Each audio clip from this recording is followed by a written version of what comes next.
ఇప్పుడు మన భారతదేశము బేసిక్గా చెప్పుకోదలుచుకుంటే అసలు మనము ప్రపంచవ్యాప్తంగా దేనికి పేరొందాము అని అంటే బేసికల్లీ మన కుటుంబ వ్యవస్థ కోసం.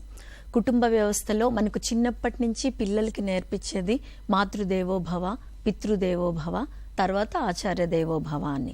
అంటే తల్లిదండ్రుల్ని మీరు దైవ సమానంగా చూడండి అని చెప్తూ, ఇది బేసిక్గా మన సాంప్రదాయం. మనం పుట్టినప్పటి నుంచి భారతదేశంలో పిల్లల్ని ఈ రకంగా పెంచుతూ ఉంటాం. అలాంటి భారతదేశంలో ఇప్పుడు పరిస్థితి ఎట్లా వచ్చింది అని అంటే, పేరెంట్స్ని సీనియర్ సిటిజన్స్ని అంటే వయోవృద్ధులని సంరక్షణ లేని పరిస్థితి వచ్చేసింది. ఎక్కడైతే జాయింట్ ఫ్యామిలీస్ ఉండేవో, ఎక్కడైతే ఫ్యామిలీ మెంబర్స్ అందరూ కలిసి ఉండి చిన్న తరం నుంచి పెద్ద తరం దాకా, చిన్నపిల్లల దగ్గర నుంచి పెద్దవాళ్ళ దాకా అందరూ కలిసి ఉండే కుటుంబాల నుంచి ఎప్పుడైతే న్యూక్లియర్ ఫ్యామిలీస్ అయిపోయాయో, భార్యాభర్త వాళ్ళ పిల్లలు ఉండటం ఎక్కడి నుంచి మొదలైందో, అండ్ అది కాక భార్యాభర్తలు ఇద్దరు ఎప్పుడైతే బయటికి వెళ్ళి పనిచేసి సంపాదించాల్సిన పరిస్థితులు వచ్చినాయో, సంపాదించడానికి వెళ్తున్నారో, అప్పుడు ఇంట్లో చేతగాని వృద్ధులు, అనారోగ్యంతో బాధపడే వృద్ధులు, లేదంటే సంపాదన లేకుండా తమని తాము పోషించుకోలేని పరిస్థితుల్లో ఉన్న వృద్ధులని ఎవరు చూసుకోవాలి అన్న పరిస్థితి. ఒకప్పుడు ఈ క్వశ్చనే అరైజ్ అయ్యేది కాదు, ఎవరు చూసుకోవాలి అని. వాళ్ళందరూ ఫ్యామిలీలో ఒక భాగంగా కలిసిపోయి పెద్దగా ఉండేది, వాళ్ళు కలిసిపోయి ఉండేవాళ్ళు.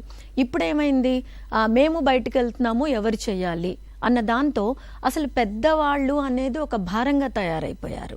వాళ్ళు వయస్సుతో బాధపడుతూ ఉండటమే కాకుండా వాళ్ళు ఒకళ్ళకి భారంగా అయ్యాము అని వాళ్ళు ఫీల్ అవుతున్నారు.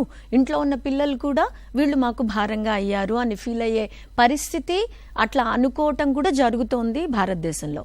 కాబట్టి ఎట్లా అయితే స్త్రీలని రక్షించడానికి చట్టాలు వచ్చినాయో, పిల్లల్ని రక్షించడానికి చట్టాలు వచ్చినాయో, అదే రకంగా ఈ వయోవృద్ధులని అంటే వాళ్ళు వయసు మీద పడటం ద్వారా వాళ్ళు ఏమి పని చేయలేకపోవటము, తమని తాము చూసుకునే పరిస్థితుల్లో లేని వాళ్ళని ఎలా రక్షించాలి, వాళ్ళకి ఏ రకమైన ప్రొటెక్షన్ ఇవ్వాలి, ఎవరి బాధ్యత అది? ఎవరి బాధ్యత అది? సొసైటీ బాధ్యత, లేకపోతే ఓన్లీ కనిపెంచిన పిల్లలదే బాధ్యత, అంటే వాళ్ళు కన్న పిల్లల బాధ్యత, లేదు అని అంటే గవర్నమెంట్ బాధ్యత కూడా ఏదన్నా ఉందా?